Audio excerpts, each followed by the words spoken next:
Et voilà pour ce discours annuel prononcé par Vladimir Poutine, le président russe, en ce moment même. Pour en parler, nous sommes avec Pierre Laurin, journaliste spécialiste de la Russie. C'est un exercice, on le rappelle, traditionnel, qui a lieu tous les ans, toujours devant ce Parlement russe, qui réunit donc les députés et les sénateurs.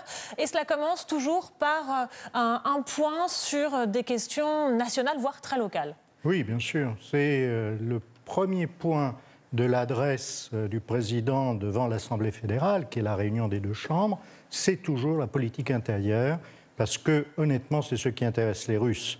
Ce qui intéresse les Russes, c'est le niveau de vie, la natalité, la santé, l'éducation, et c'est tous ces volets que le président Poutine a énoncés l'un après l'autre, en annonçant des mesures de manière à faire progresser la situation et la société russe. Vladimir Poutine qui a ouvert son discours tout à l'heure en évoquant une société qui demande des transformations. C'est sur ce point-là aussi qu'il est attendu aujourd'hui. Oui, bien entendu, parce que normalement, à partir de 2010 à peu près, la Russie aurait dû connaître une progression constante de l'économie et également du sociétal. Or, la crise de Crimée et la crise d'Ukraine à cause des sanctions occidentales, ont ralenti. Pendant 2 ans, ça a été très dur pour la Russie. Ensuite, elle a réussi à surmonter, peut-être grâce aux sanctions, certains secteurs comme l'agriculture se sont considérablement développés, mais n'empêche qu'il y a un déficit, un retard. Et là, il y a encore 4 ans de mandat de Vladimir Poutine jusqu'en 2024 et la prochaine élection présidentielle, et il veut accélérer les choses de manière à rendre irréversibles certaines des avancées qu'il a voulu imposer, impliquer à la société russe. Le président russe qui a donc débuté son allocution aussi sur le sujet de la démographie, je vais le citer. Oui. Le sort de la Russie dépend de son nombre d'habitants. Dans la foulée, il a annoncé une augmentation des allocations allouées à la famille. Oui, absolument. Mais ça, c'est également une politique récurrente. Il s'agit, jusqu'à présent, jusqu'à les 2 dernières années, la population russe déclinait. Elle s'est stabilisée il y a à peu près 3 ans et là, elle commence à redémarrer. Il y a une certaine natalité, une certaine augmentation de la population qui est tombée en quelques années de 153 millions d'habitants à 142, c'est-à-dire une perte de 11 millions en quelque chose comme 20 ans. Et maintenant, la natalité repart, la durée de vie est prolongée. Ils sont passés d'une espérance de vie de 64 ans à 73 ans aujourd'hui, ce qui est considérable en très peu de temps.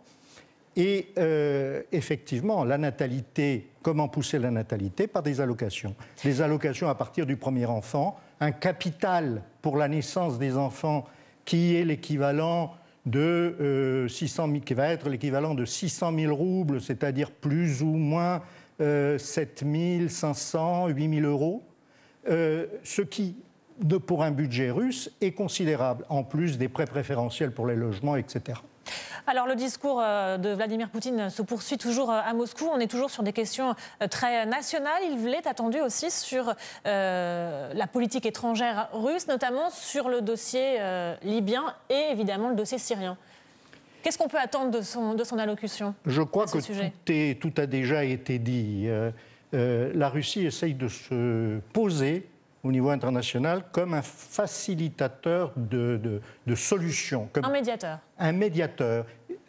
C'est même mieux qu'un médiateur parce qu'il cherche réellement, la Russie cherche réellement des solutions aux différents problèmes. Sur le problème libyen, les choses ont avancé grâce à un dialogue entre les parties libyennes, le président turc Erdogan et Vladimir Poutine. Simplement, pour des raisons tactiques, l'un des interlocuteurs libyens, le général Haftar, a renoncé à signer un compromis de cessez-le-feu.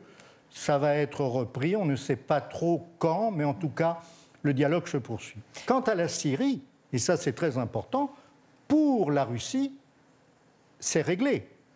Maintenant, ce que veut la Russie sur la Syrie, c'est avoir des accords internationaux sous l'égide des Nations Unies pour procéder à la reconstruction du pays et au retour des réfugiés, en particulier les réfugiés en Turquie, qui sont évalués à plusieurs millions et qui devraient regagner le pays dès que la situation se sera totalement normalisée. Actuellement, il ne reste plus qu'une poche de résistance des rebelles djihadistes qui est à Idlib, et progressivement, elle est en train d'être liquidée, entre guillemets, et lorsque ce sera terminé, la presque totalité du territoire syrien sera sous le contrôle du gouvernement de Damas.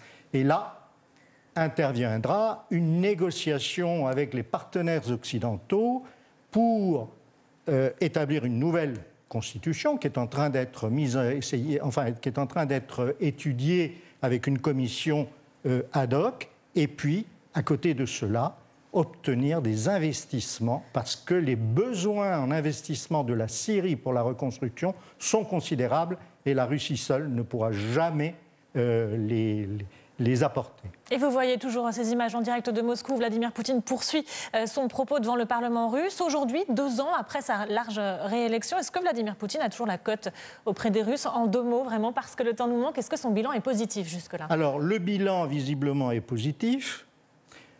Simplement, les indicateurs économiques le montrent. Simplement, il a été obligé, comme en France actuellement, de faire une réforme considérable qui est celle des retraites et porter les retraites de 60 à 65 ans. Et ça a été très très mal perçu par une large partie de la population et par la plupart des partis politiques d'opposition. Donc, sa cote de popularité a baissé. Mais maintenant que la réforme est passée, eh bien, le plus dur, dirais-je, politiquement, est derrière lui. Merci beaucoup pour votre regard, Pierre Laurin. Je rappelle que vous êtes journaliste spécialiste de la Russie. La Russie, où se poursuit donc le propos de Vladimir Poutine devant le Parlement russe. On suit évidemment tout ça avec attention.